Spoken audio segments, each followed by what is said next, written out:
Completate a Lampedusa le operazioni di sbarco dei 40 migranti a bordo della Sea-Watch che era ferma da 3 giorni al largo dell'isola. Abbiamo avuto ampie rassicurazioni, ha detto il ministro per l'interno Matteo Salvini, che tutti gli immigrati che erano a bordo della Sea-Watch siano distribuiti in 5 paesi, che ringrazio.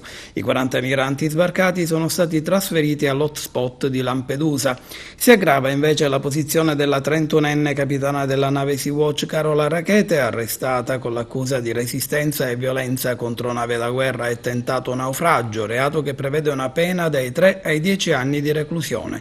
Su decisione della Procura di Agrigento, Carola Rackete andrà agli arresti domiciliari. La 31enne comandante della Sea-Watch è stata arrestata all'alba dopo aver forzato nella notte l'alto intimato alla nave da una motovedetta della Guardia di Finanza, tentando di entrare nel porto di Lampedusa.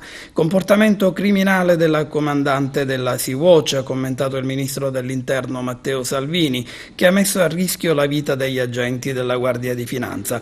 Per la Sea-Watch, secondo fonti del Viminale, grazie al DL Sicurezza bis, scatteranno il sequestro amministrativo e una sanzione pecuniaria da 20.000 euro che, in caso non venisse pagata nei termini, potrà arrivare fino a 50.000 euro. La Guardia di Finanza e la Polizia stanno ponendo sotto sequestro l'imbarcazione.